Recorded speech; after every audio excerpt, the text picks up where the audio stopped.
The ARX equipment is motor driven, and we measure your force output by a force cell that's buried back in the machine. So as hard as you can crank, it can accommodate. You will never win against that motor. So how do you use this? How do you program with this? You can use it to teach people hard work, because if you have new clients, if any of you are trainers, you might find that there's a ramp-up period where people learn how to push slow, to work hard with a sufficient amount of weight. This can accelerate that feeling.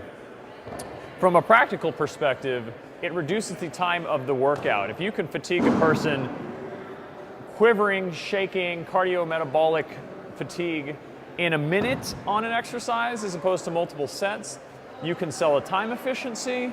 And from your own workouts, you can spend more time doing other things or spend less time in the gym, which I'm a fan of efficiency. It's on my t-shirt. So that's what this does. Again, covers chest press, row, leg press, and it's the horizontal blaster, and we use it a lot. You can control the speed. If you were training by yourself, you'd use these buttons. You see it moves smooth and quiet, and when I let go, very short period to stop.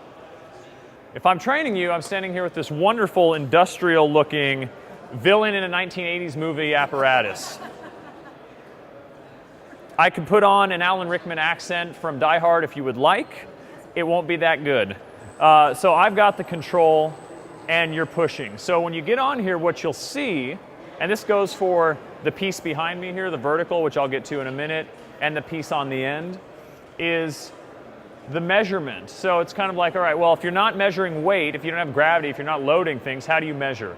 Well, what we do is we have this readout showing you how hard you work on a scale, like an RPM gauge.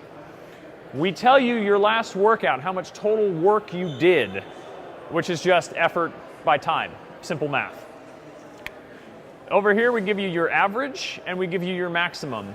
And this green range right here is if you want to take a person, you want to extend their workout, give them more Metcon. We say stick the needle in that range and keep your effort constant as we're changing your position.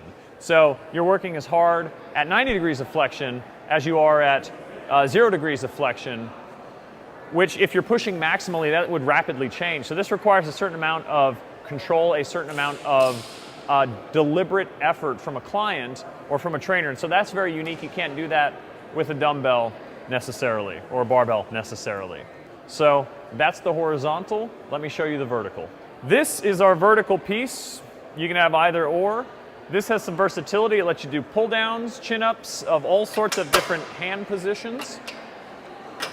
Overhead presses of all sorts of different angles. You'll actually find that as we age, if you insist on pressing, that a normal barbell, the internal rotation at the wrist tends to cause problems as you extend overhead.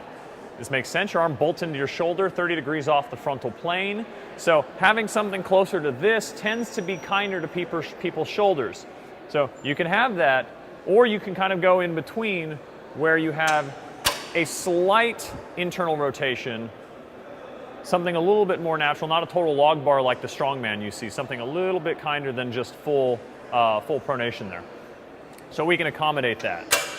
Again, what you end up having here is not only do you have pull down overhead press, you have, if I lower it down, you have dip that you can do out of it.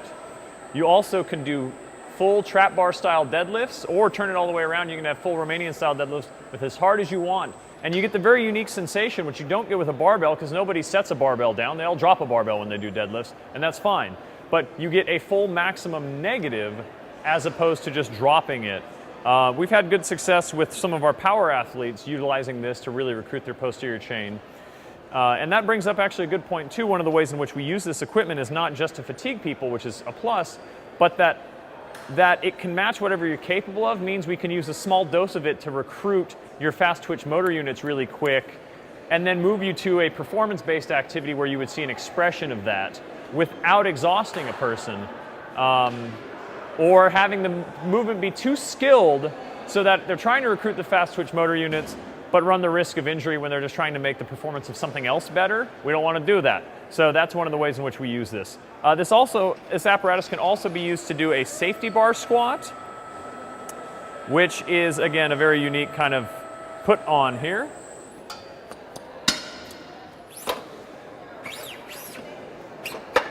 You got right there. Then what ends up happening is you have a trainee rotated up, and you wouldn't do this by yourself. You could, it'd be a little tough to touch these, but you'd have a trainer touching it, driving you down. You'd be pulling down as the trainee, driving up, pulling down on the bars as the trainee, going all the way up, while also with the big yoke there, distributing the force more evenly across your shoulders as opposed to holding it on your back. So that's the vertical piece.